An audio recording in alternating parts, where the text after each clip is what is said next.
নমস্কাৰ সকলোকে স্বাগতম জনাইছোঁ। এইবাৰ কাতি বিহুত নাৰিকলৰ পায়স বনাইছিলোঁ। তাৰে আজি ৰেচিপিটো লৈ আহিছোঁ। সাধাৰণতে ছাউথ ইণ্ডিয়াত এই পায়সৰ খুব বেছি প্ৰচলন আছে। তাত পুৰঠ নাৰিকল আৰু কুমলীয়া নাৰিকল দুয়োটাৰে পায়স বনোৱা হয়।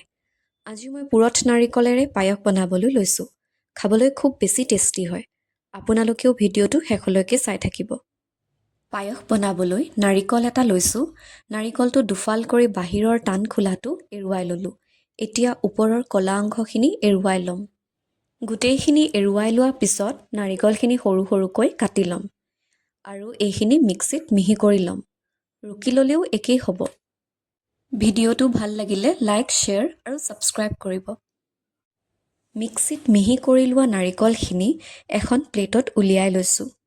এতিয়া গৰম কেৰাহী এখনত 1 চামুচ ঘিউ দি কাজু খিচমিচখিনি ভাজি ল'ম। অলপ ৰঙচুৱা হোৱালৈকে ভাজি থকাৰ পাছত এইখিনি মই বাতি এটাত উলিয়াই ল'লোঁ। একেখন কেৰাহীতে নাৰিকলখিনি দি 3 মিনিটমান সময়লৈকে ভাজি ল'লোঁ। নাৰিকলখিনি নভজাকৈও গাখীৰত দিব পাৰিব। এতিয়া আধা লিটাৰতকৈ বেছি গাখীৰ লৈছোঁ আৰু এইখিনি উতলিবলৈ দিছোঁ। গেছৰ ফ্লেমটো মিডিয়ামত ৰাখিব আৰু গাখীৰখিনি লাহে লাহে উতলিবলৈ দিব। গাখীৰখিনি মাজে মাজে হেতাৰে লৰাই থাকিব। গাখীৰখিনি উতলি প্ৰায় আধা লিটাৰমান থাকোঁতে নাৰিকলখিনি দি দিছোঁ।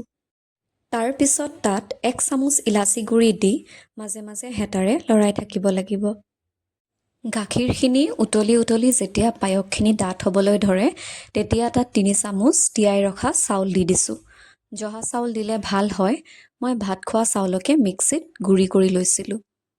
চাউলখিনি দিয়াৰ পিছত হেতাৰে লৰাই থাকিব লাগিব আৰু গোটেইখিনি উতল আহিবলৈ দিব।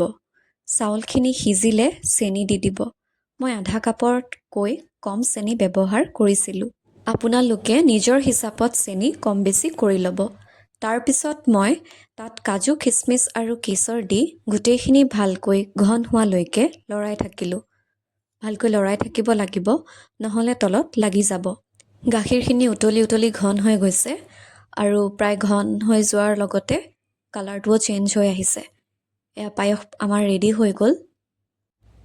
গেছটো অফ কৰি নমাই ল'লোঁ আৰু অলপ ঠাণ্ডা হোৱাৰ পিছত বাতি এটাত গোটেইখিনি উলিয়াই ল'লোঁ। পায়সখিনি ধুনীয়া ডাঠ হৈছে আৰু ইয়াৰ যিটো গোন্ধ, তাত নাৰিকলৰ গোন্ধটো ধুনীয়াকৈ ফুটি ওলাইছে। খাবলৈও বহুত বেছি টেষ্টি হয়। এবাৰ নিশ্চয় ট্ৰাই কৰি চাবচোন। ভিডিঅ'টো ভাল লাগিলে লাইক, শ্বেয়াৰ আৰু ছাবস্ক্ৰাইব কৰিব। ভিডিঅ'টো শেষলৈকে চোৱাৰ বাবে ধন্যবাদ।